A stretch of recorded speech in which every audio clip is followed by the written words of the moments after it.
Que bom, fico feliz de estar aqui, fico feliz de ter essa oportunidade, só não fico feliz da minha primeira ministração eu estar fantasiado. E isso está sendo gravado para todo mundo ver, e vai ser a primeira da minha vida, e eu estou com um chapéu um pouco ridículo. Mas paciência, é a oportunidade que Deus me deu, a gente segue daqui. Quem tiver já com a Bíblia engatilhada aí, vou pedir para abrir em Romanos 11:36, por favor. Curiosamente, como o título diz, hoje eu falo tipo de história, contação de história, e está todo mundo vestido de alguma coisa hoje, curiosamente. 11:36, por favor. Todo mundo achou? Tudo certo? A gente espera. Foi? Não, não foi? Tá indo. Foi?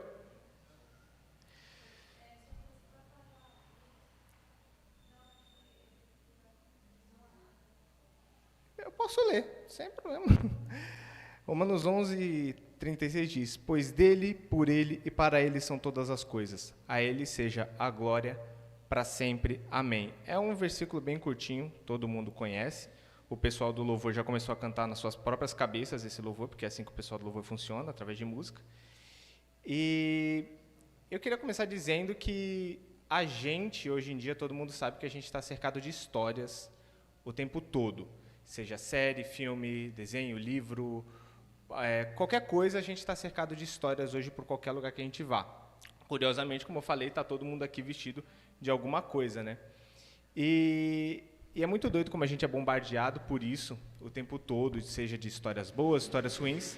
E dentro dessas histórias, geralmente, tem os seus personagens, que é as coisas que a gente mais gosta, geralmente. Os vilões, as mocinhas, os rivais. E, geralmente, o que a gente mais gosta é o protagonista. É o protagonista dessas histórias. Por vários motivos. E é sobre mais ou menos isso que eu vou falar, só que antes de eu começar falando o que é, o que não é, por que é, quem não é, eu queria dar um panorama geral sobre o que é o protagonista. Qual a definição de protagonista para que todo mundo esteja na mesma página? Protagonista, ele é uma palavra em grego, que é proto, de principal, e agonistes, de competidor, participante. Tudo isso torna protagonista, que é o personagem principal de uma disputa, de uma competição, de alguma realização, de algum evento. Ele é o personagem principal. Isso seja em qualquer obra. Isso faz com que tudo gire em torno do protagonista. Todos os personagens, todos os eventos da história, todas as situações, tudo depende das escolhas, das situações, dos pensamentos, das atitudes desse protagonista. Tudo gira em torno dele. E para esclarecer um pouquinho mais, eu trouxe alguns exemplos aqui de protagonistas. Isso. Vida de Inseto, Soul e Shrek. Ótimos protagonistas, eu vou explicar um pouquinho, né? Não sei se todo mundo aqui já assistiu Vida de Inseto. Quem não assistiu, eu espero que todos tenham assistido a Vida de Inseto. Mas quem não assistiu, eu faço um breve resumo aqui, né? O Flick, trabalhador, faz lá uma besteira lá, perde toda a colheita, dá uma briga lá com os gafanhotos, ele tem que dar um jeito de resolver isso. Aí ele vai lá caçar os heróis que vão resolver o problema, depois ele volta lá, resolve tudo e é o herói da história e fica lá com a princesa. No Soul, para quem não assistiu, que é um pouco mais recente, é o Joe Garden, é um músico frustrado aí, que é professor e que gostaria de participar de uma banda. E quando ele finalmente recebe essa oportunidade, ele morre. E a gente passa o filme inteiro vendo a busca dele para voltar à vida, para abraçar finalmente essa oportunidade que ele esperou a vida inteira. E o Shrek é o Shrek. Todo mundo conhece o Shrek, eu não preciso muito falar sobre o Shrek. Dragão, burro, princesa, enfim. E, como eu falei, nesses três exemplos, o filme começa com ele, a gente acompanha ele, e o final se dá através dele. Tudo gira em torno dele.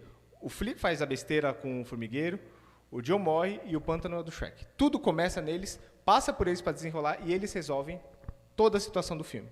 Os personagens são amigos, paixões, os vilões odeiam eles, tudo gira em torno deles.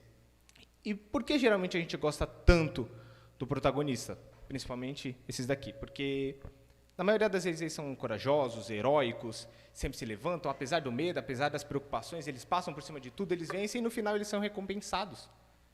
Porque é assim que as boas histórias funcionam. Tem uns filmes preto e branco aí que é diferente, mas as histórias que a gente geralmente gosta são essas que dá tudo certo para o protagonista.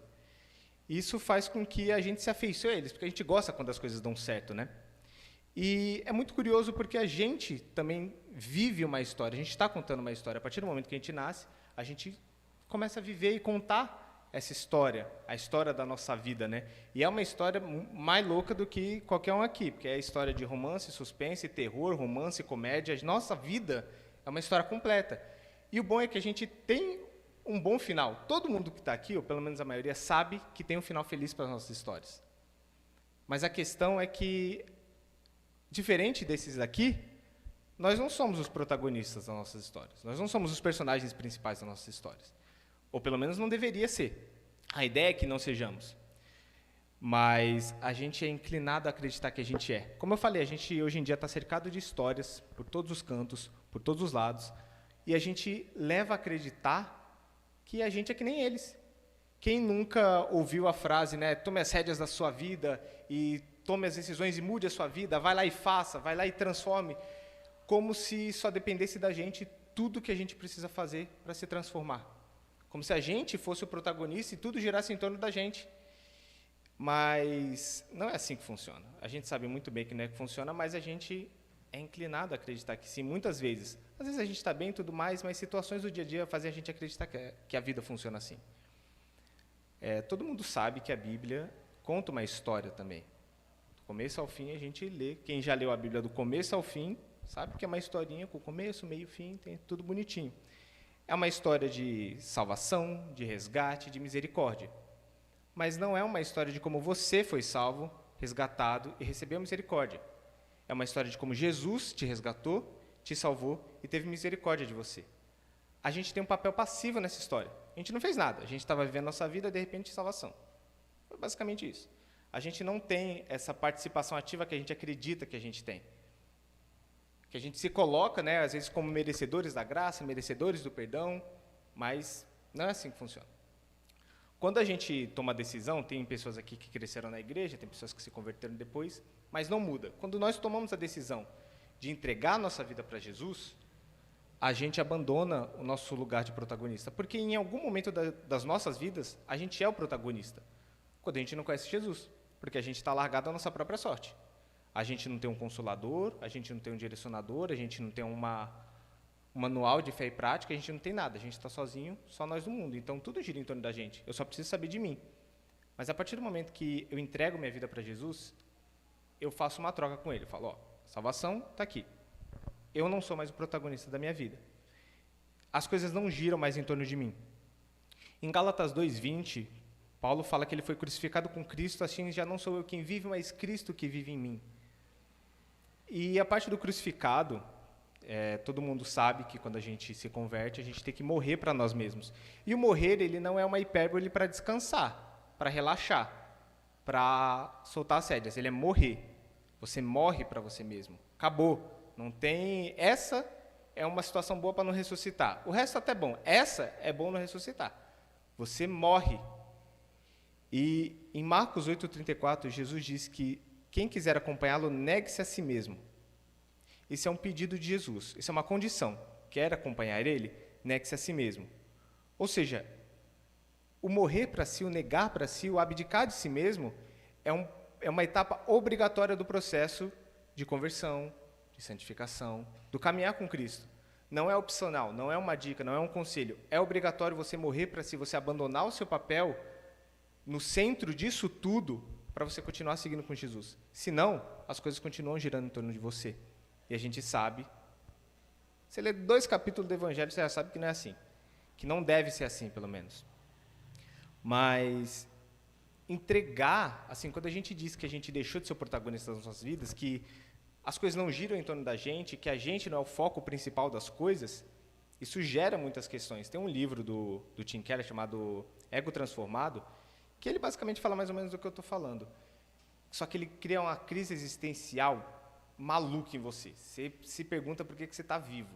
Porque ele fala sobre você se abdicar completamente dos seus desejos, das suas vontades, das suas preferências, e se entregar completamente às vontades, desejos e preferências de Jesus. Só que essa crise existencial, essas perguntas, quando você fica perdido, porque, o que eu faço? É muito orgulho você acreditar que isso é você, que os seus desejos, suas vontades, seus pensamentos, suas ambições te definem. E sem isso você não é nada. Às vezes a gente não para pensar que a gente se define só por isso. E sem isso a gente acha que não sobra mais nada para a gente.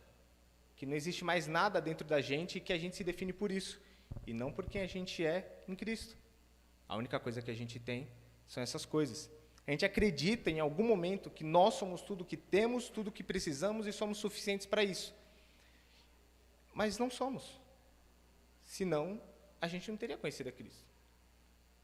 Se a gente fosse autossuficiente, a gente não precisaria de Cristo. A partir do momento que a gente reconhece que nós não somos, a gente abre a nossa mente para receber Cristo como protagonista das nossas vidas.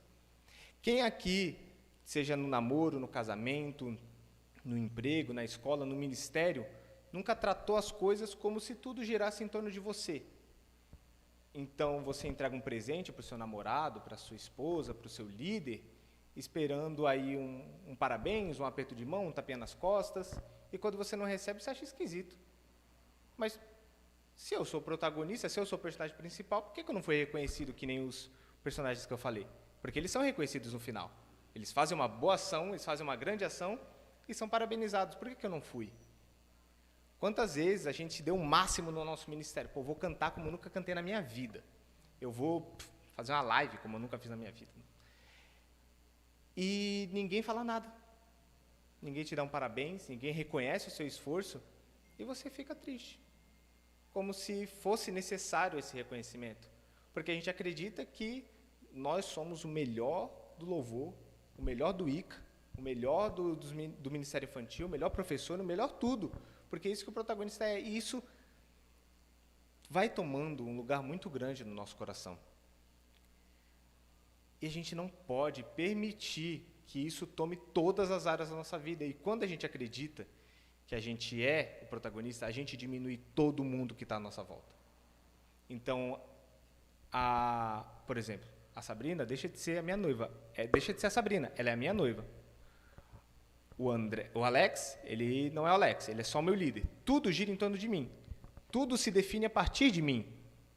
Porque eu só olho para mim mesmo. E as outras pessoas não são amadas individualmente por Cristo, não têm propósito, não têm missão, não têm nada. Elas só são personagens na minha história, figurantes na minha história, que eu estou contando rumo ao estrelato. Enquanto as pessoas ali só estão servindo de escada para eu subir. E às vezes a gente não percebe que a gente faz isso. Porque o pecado do orgulho, ele é muito sutil. Ele não é que nem outros mais agressivos, como drogas ou outros mais agressivos. Ele é muito sutil. Você recebe um parabéns aqui, você começa a refletir um pouco, pô, eu sou melhor do que aquele cara. Pô, aquela pessoa não falou uma coisa legal, ela errou ali, e você vai começando a ser tomado pelo orgulho, e quando você percebe, todos à sua volta deixam de ter vida. A vida dele gira em torno de você na sua cabeça. Então é muito perigoso a gente deixar o orgulho tomar conta. Todo mundo já ouviu aquela história do sapo, que se você colocar ele na água quente, você coloca ele na água, você vai esquentando a água, vai queimando aos pouquinhos, ele nem vai sentindo, quando vê, morreu. É a mesma coisa com o orgulho. O orgulho ele é muito perigoso e a gente não dá tanta atenção para o orgulho quanto a gente dá para outros pecados que têm resultados mais imediatos e agressivos. Mas o orgulho, ele é um pecado que, se tomar conta da sua vida, prejudica você e todo mundo à sua volta. Isso faz mal para você e faz mal para as outras pessoas. A questão é que a gente é tentado a ser assim constantemente. Eu falei, a gente vive agora num ambiente, em uma sociedade que prega esse orgulho, essa autossuficiência constantemente. É uma luta diária, a gente não se sentir orgulhoso quando a gente faz um devocional, quando a gente se entrega ali no nosso quarto e a gente fala, putz, tenho certeza que nenhum dos meus amigos viveu o que eu vivi agora. E isso coloca você num patamar que não tem patamar nenhum. Não é para você se sentir assim. Mas a gente acaba sendo tomado por isso. A gente quer ser o melhor, quer se destacar, quer receber esse parabéns, quer se dedicar de um jeito, porque o personagem principal da história é sempre o melhor. É sempre o que se destaca. É sempre o que chama todas as atenções para você. A questão é que não importa o quão bom crente você seja, o quão bom cristão você seja, você nunca vai ser o protagonista da sua vida, porque a partir do momento que você entrega a sua vida para Cristo, Jesus se torna o protagonista da sua vida. Ele deve se tornar o protagonista da sua vida. Eu falei agora há pouco que a Bíblia é uma história. E também é de conhecimento comum que a Bíblia aponta para Jesus. A Bíblia é sobre Jesus. O Antigo Testamento aponta para ele, o Evangelho é sobre ele, o pós-Evangelho é a reverberação dos ensinamentos dele. Tudo gira em torno dele a partir de Gênesis 3. Mas se a gente abrir um pouco mais a lente, aí, o escopo, e pensar, tá, mas a Bíblia também é a história da humanidade. Mostra o começo, mostra o fim e o meio ali. Então, se Jesus é o personagem principal da Bíblia, logo, ele é o personagem principal da história da humanidade. A humanidade foi construída em torno da vinda de Jesus, basicamente. Gênesis 3. Começou com 2 e até hoje a gente está aqui girando em torno de Jesus. Durante algumas situações, o homem ele foi usado para contar a história de Jesus, seja para fazer sacrifício, escrever profecias, receber promessas, trilhar grandes coisas. Tudo foi para contar a história de Jesus, seja antes dele vir, no momento que ele veio e depois que ele foi. Existe uma diferença muito grande quando a gente coloca uma frase, que está aqui, está ali sublinhada. A diferença entre eu fui salvo por Jesus e Jesus me salvou. Vou dar uma pequena aula de gramática aqui para quem tiver afim. Quando a gente coloca eu fui salvo por Jesus, a gente se torna sujeito, o resto da frase se torna complemento. O resto da frase depende do eu. Agora, quando eu coloco Jesus me salvou, eu me torno complemento e Jesus se torna a parte principal. Foi o que eu falei, a gente é passivo. Foi Jesus que me salvou, não fui eu que achei a salvação. Da mesma forma, vou aproveitar que saiu o filme do Mario, pouco tempo aí que eu até fui assistir, só porque a Princesa Peach ela é salva, não torna ela a protagonista do jogo. O Mario é o herói, o Mario é quem salva, ele é o protagonista, ele é o herói. Não é quem é salvo. Da mesma forma, nós. A Bíblia não conta a história de como a humanidade foi salva, mas de como Jesus, em sua graça, nos salvou. Então, se Jesus é o protagonista disso tudo, e tudo gira em torno dele, nós fazemos parte desse tudo. Então, quando a gente fala que todas as coisas são para ele, a gente está incluso nessas coisas. Mesmo que você não queira se definir como coisa, nós fazemos parte dessas coisas que giram em torno dele. Em Romanos 1:1, Paulo, antes de se apresentar como qualquer coisa, ele diz, Paulo, servo, em algumas traduções diz escravo de Jesus, apóstolo, né, chamado para ser apóstolo e tudo mais.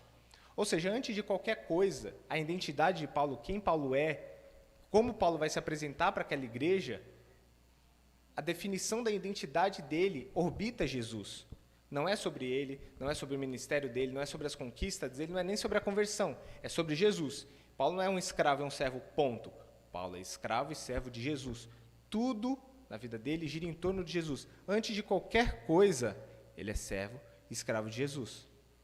Então, será que na nossa vida cotidiana, antes de qualquer coisa, a gente está sendo servo e escravo de Jesus? Antes de ser aluno, a gente é servo de Jesus? Antes de ser contador, a gente é servo de Jesus? Antes de ser estudante de faculdade, a gente é servo de Jesus?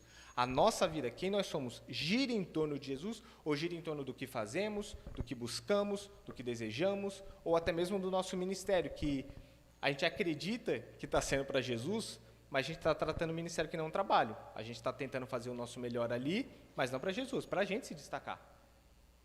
Da mesma forma que Paulo colocou ali, eu fui chamado para ser apóstolo, mas antes disso, eu sou servo e escravo de Jesus. O que Paulo é, depende da relação dele com Jesus. Eu queria aproveitar e pegar esse versículo, aproveitar que ele é curto, e dividir ele em 3 partes para a gente entender um pouquinho melhor o que ele quer dizer. Começando pelo dele, né? Fala que dele, por ele, para ele são todas as coisas. Eu vou começar com o dele. Dá a entender o texto que quando diz dele, dá uma noção de posse, de como se todas as coisas pertencessem a Deus. E pertencem, de fato, isso não é mentira. Mas a ideia do texto é que as coisas se originam dele, as coisas vêm dele. Além das coisas, dele possuir as coisas, ele possui as coisas que ele criou. Então, o ar, as nuvens, as árvores, a água, os prédios, os carros, tudo se origina dele. Mas em Filipenses 2:3 diz que quem efetua em nós tanto querer como realizar, também é ele. Ou seja, não só o que a gente vê, o que a gente toca, o que a gente sente na nossa pele, mas muitas vezes o que nós sentimos, o que nós pensamos, o que nós desejamos, parte dele também. E a capacidade de realizar isso também parte dele. Isso é para a gente ter noção de que nem tudo, quase nada do que a gente faz parte da gente. As coisas boas não partem da gente. As coisas boas partem de Deus. Não só as coisas que a gente vê, mas as coisas que a gente sente, as coisas que a gente pensa. A gente já começa a perceber a nossa passividade em toda essa relação. Em que quando você é inspirado a pregar, é inspirado a cantar, quando vocês estão orando e vem um louvor, cantar semana que vem, não foi você que teve uma brilhante ideia.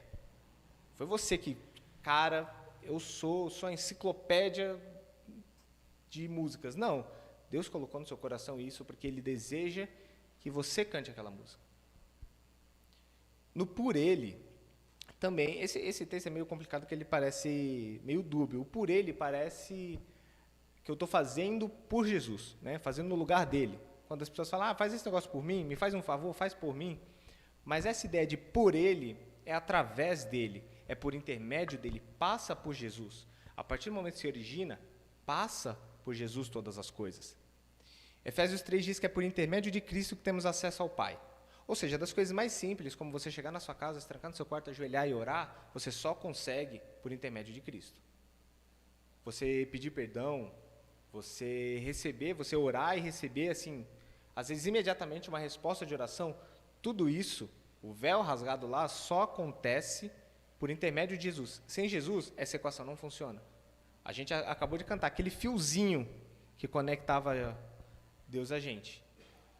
É Jesus que faz essa conexão. Sem Ele, a gente não consegue fazer as menores coisas como agradecer. Mas em João 14, 12, Jesus diz que quem crer nele realizará coisas maiores que ele. Ou seja, das menores coisas às maiores coisas, é necessário passar por Jesus. Jesus, ele é uma etapa no processo de qualquer coisa. E mesma coisa que eu falei anteriormente, isso é uma condição. Para realizar grandes coisas, você tem que crer nele. E você não vai realizar grandes coisas usando Jesus como barganha, como método de alcançar essas grandes. Você precisa crer nele. A partir do momento que você crê nele, você não consegue viver essa vida de barganhar com Jesus, porque você crê nele. Para realizar das menores coisas, como orar, você precisa dele. Para realizar as grandes coisas, como falar a multidões, curar, e etc., ou mudar o nome das pessoas, você precisa de Jesus. Ele diz que ele é o caminho, a verdade e a vida. Sem ele, a gente se perde, a gente vive na mentira e a gente morre. Para a gente alcançar tudo isso, Jesus é a linha que a gente precisa cruzar. Então, tudo parte dele. Para chegar lá, da linha de partida, eu preciso passar por ele. Sem ele, eu não consigo das coisas mais básicas às coisas mais avançadas. E a parte final do início desse texto é para ele. Para ele é a mesma coisa, dá a entender que eu estou fazendo por Jesus. Mas o texto quer dizer em direção a, para, entregue a Jesus. Em Efésios 1, 5 e 6 diz que por meio de Cristo, ou seja, eu passo por ele, fomos adotados para louvor da sua gloriosa graça. Ou seja, as nossas vidas têm um objetivo, têm uma direção, como diz Paulo, tem um alvo. Então, a gente, agora, juntando tudo, a gente percebe que as coisas nascem, passam por ele e entregam por ele. Nada disso, a gente tem um papel passivo aqui. Nenhum momento aqui fui eu que fiz essas coisas, mas as ideias vieram dele, a capacidade de realizar foi por meio dele, e o objetivo é ele, não sou eu.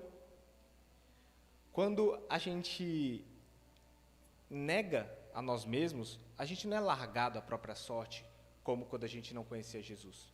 Jesus, ele está ali. Ele nos deu uma missão, ele nos deu um objetivo, um foco, que é honrar ao Pai, glorificar ao Pai. Em João 17:1, é uma oração também conhecida que Jesus ora pelos discípulos. O começo da oração, o versículo 1, Jesus pede para que o Pai glorifique ele, para que ele possa glorificar ao Pai.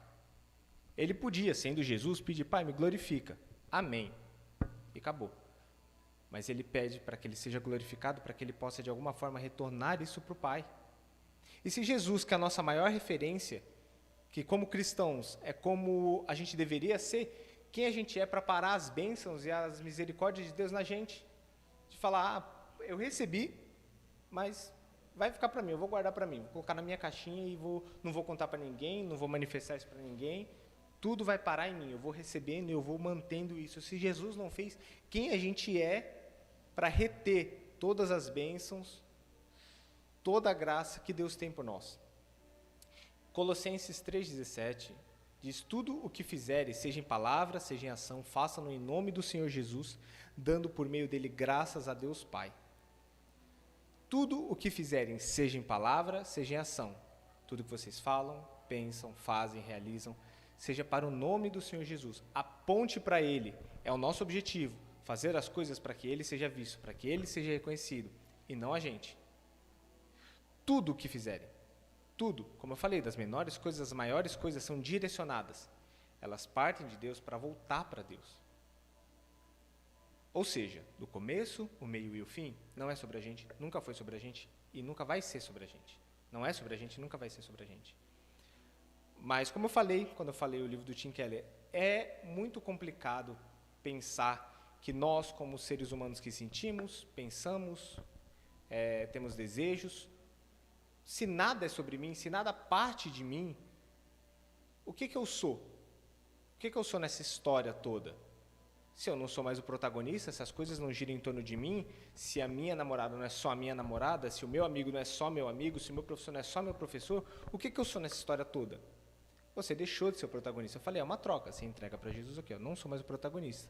E ele entrega um papel de volta para você, uma função, que não é de ser figurante. Você não está aqui para ocupar espaço na Terra. Você não é o garçom número 4 e o taxista número 3. Você não está aqui para ocupar espaço, para fazer ali ficar de canto de tela. Quando a gente entrega e Jesus fala com a gente, ele não fala, senta ali no seu canto, vou fazendo minhas coisas aqui, quando eu voltar eu te levo. Não, existe, como eu falei, existe uma missão para a gente, existe um foco. E é esse foco que Jesus dá para a gente, que nos dá uma razão de continuarmos vivendo, de termos algo para fazer. Quando a gente entrega a nossa vida para Cristo, a gente entrega para um Cristo que Ele é piedoso, compassivo, misericordioso, amoroso, que vai levar em consideração seus desejos, seus pensamentos, seus amores, suas vontades. O que for de acordo com o que Ele acha melhor, Ele vai te atender. A gente sabe, está escrito. O que não for, Ele vai jogar fora. Ele vai ignorar, sem problema nenhum. Mas a gente se magoa porque a gente acha que a gente precisa receber. Mas Ele, como protagonista, sabe o que é melhor para a história ser contada.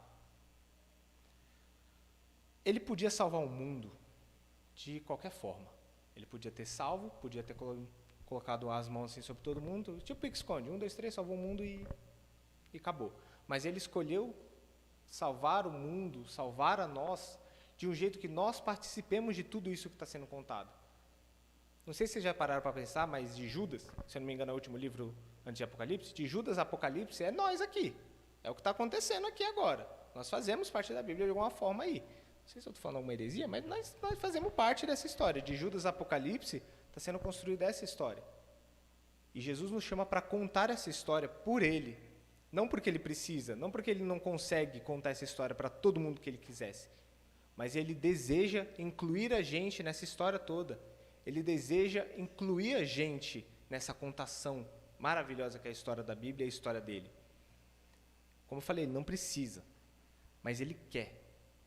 É muito orgulho a gente acreditar que a gente é a pessoa mais importante da nossa vida e da vida das outras pessoas, ao ponto da gente querer contar só a nossa história. Como se a nossa história, como se a nossa vida fosse super empolgante, e fosse super emocionante, e fosse a melhor história de todas. Quando a gente, de fato, tem aqui a melhor e a maior história de todas. Aqui a gente devia estar empolgado para contar, e a gente conta.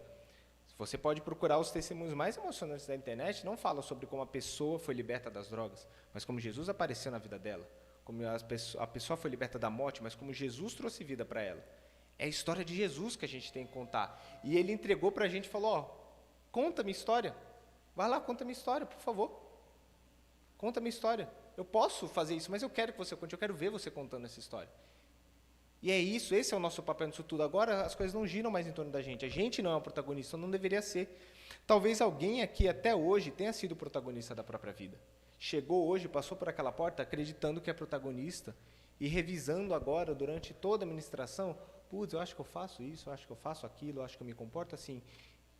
E que hoje você possa sair daqui entregando todo esse protagonismo, todo esse orgulho para Deus e recebendo toda a humildade de abraçar esse novo papel que Ele te deu, honrando Ele, buscando executar Ele da melhor forma possível. Tem um pensador chamado Clóvis Barros Filho, não sei quem conhece, ele foi num podcast há pouco tempo aí, ele comentou uma frase que ele disse que é de Kant, que é muito curiosa, que ele diz que você só é livre quando você faz o que não quer.